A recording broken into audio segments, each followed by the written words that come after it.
मेरी क्रिसमस सलाम दोस्तों, एक और बार स्पिरिचुअल मॉर्सल्स में मैं आपको स्वागत करना चाहती हूँ।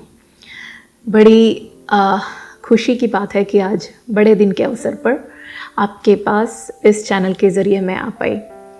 हो सकता है आप में से कुछ लोग क्रिसमस नहीं मनाते, कुछ लोग क्रिसमस मनाते हैं, लेकिन हम सब जानते हैं क्रिसमस का मतलब क्या है। प्रभु यीशु इस संसार में जन्म लेने के उस अवसर को हम इस दिन पे मनाते हैं।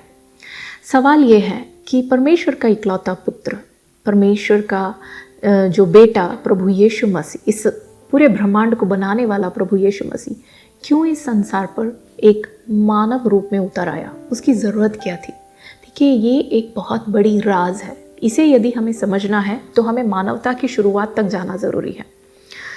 बाइबल के पहला पुस्तक, उत्पत्ति की पुस्तक, पहले अध्याय के 26वें आयत में परमेश्वर वहाँ पे इंसान को जब बनाने का प्लान करता है तो वहाँ पे एक वार्तालाप हम पढ़ते हैं। परमेश्वर पिता, परमेश्वर पुत्र, परमेश्वर और पवित्र आत्मा के बीच में एक वार्तालाप। आए हम इंसान को हमारे रूप और स्वरूप में बनाए, और उसके बाद उसी लाइन में लिखा है कि क्यों बनाए, ताकि वो समुद्र के सारे मछलियों के ऊपर, आकाश के पक्षियों के ऊपर और सब तरह के घरेलू पशुओं के ऊपर, पूरे पृथ्वी के ऊपर, हर तरह के रेंगने के वस्तु के ऊपर वो क्या करे, अधिकार रखे, राज कर पाए।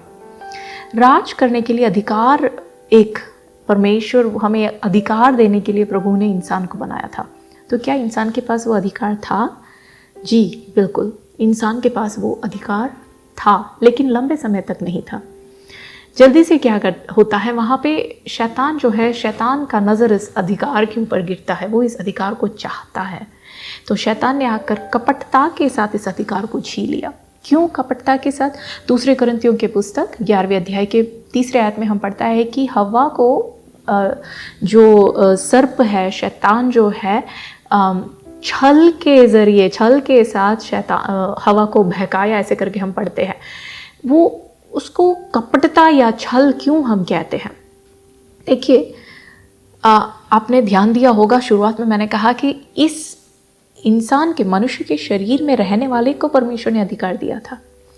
शैतान ये अधिकार चाहता है, लेकिन उसके पास ये शरीर नहीं है, तो उसने क्या किया, सांप के शरीर का इस्तेमाल किया।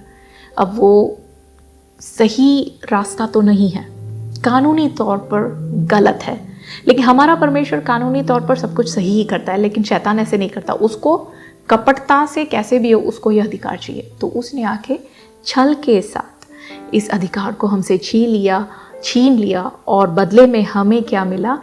पाप का स्वभाव। देखिए, इसीलिए ही जब परमेश्वर उत्पत्ति के पुस्तक में जब सांप को श्राप देता है तो उसके शरीर को परमेश्वर श्राप देता है। उसे कहता है कि तू पेट के बल अब रेंगते हुए चलेगा और तू जीवन भर मिट्टी को चाटेगा। तो देखिए, परमेश्वर हमें इस अधिकार को वापस देना चाहता है, लेकिन हो सके तो हो सकता था कि परमेश्वर तुरंत ही शैतान को डांट कर, उसको बांध कर अधिकार उससे लेकर हमें दे, ऐसे कर सकता था, लेकिन परमेश्वर ने ऐसे नहीं किया। क्यों? क्योंकि परमेश्वर सब कुछ कानूनी तौर पर ही करता है, सही रीति से करता है। तो इसलिए परमेश्वर क्या करता है, कानूनी तौर पर इस मनुष्य के शरीर में जो रहते हैं उनके पास अधिकार दिया गया था। तो इसलिए परमेश्वर उसी शरीर में इस संसार में उतर आता है। एक मानव बच्चे के रूप में प्रभु यीशु जन्म लेता है, एक मनुष्य के रूप में जीता है, और फिर उस सूली पे अपने जान को जब देता है, सारे मानवता के श्राप को अपने शरीर में उठाता है, सारे मानवता के पाप को अपने शरीर में उठाता है, सारे मानवता के हर तरह के बीमारियों को, रोगों को अपने शरीर में उठाकर सूली के ऊपर चढ़कर उसको क्रॉस के साथ, उस सूली के साथ उसको नाश कर देता है, और कानूनी तौर पर शैतान के ऊपर विजय पाता है और उस अधिकार को शैतान से कानूनी तौर पर वापस लेता है। जो चीज़ गैर कानूनी रूप में हमसे छीना गया था, कानूनी रूप में प्रभु यीशु वापस लेता है और हमें देता है। आज हमें वो अधिकार कैसे मिलेगा? बस हमें उस क्रूस के पास जाना है। हम उस क्रूस के पास जब जाते हैं, और प्रभु यीशु से वचन में लिखा है कि अपने दिल में विश्वास रखे, अपने मुंह से कबूल करे कि हाँ प्रभु यीशु, तू मेरे लिए मरा, तू मेरे पापों के लिए मरा, तू मेरे रोगों के लिए बलिदान हुआ। जब हम वो कबूल करते हैं तो उस क्रूस पे जो प्रभु यीशु एक्सचेंज करता है ना, वो एक्सचेंज हमें मिलता है, वो अधिकार हमें मिलेगा, प्रभु यीशु आपको देगा। प्रिय भाई और बहनों, मैं खुशी के साथ ये कह सकती हूँ कि आज मैं परमेश्वर की बेटी हूँ। आज आप भी परमेश्वर का बेटा बन सकते हो, आप भी परमेश्वर की बेटी बन सकते हो। यदि हम क्रूस के पास नहीं जाते तो क्रिसमस मनाने से कोई फ़ायदा नहीं है। क्रिसमस मनाने से फ़ायदा सिर्फ तभी होगा जब हम यीशु के क्रूस के पास जाएंगे और क्रूस पे यीशु ने जो किया उसको हम स्वीकार कर पाएंगे। हालेलुया। आइए प्रार्थना करें।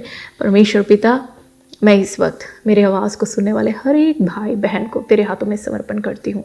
प्रभु, इस मौके पे तेरे जन्म लेने के पीछे का उद्देश्य को हम ग्रहण करते हैं परमेश्वर। प्रभु यीशु, उस क्रूस पे तूने जो हमारे लिए सहन किया, जो तूने हमारे लिए एक्सचेंज किया, उस चीज़ को हम विश्वास करते हैं।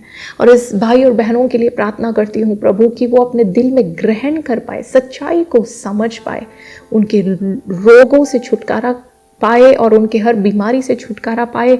सबसे बढ़कर परमेश्वर, पापों से उद्धार पाकर तेरे संतान होने का उस अधिकार प्रभु तू उन्हें दे। धन्यवाद परमेश्वर, प्रार्थना सुनने के लिए यीशु के नाम में हम मांगते हैं। आमीन, आमीन। God bless you.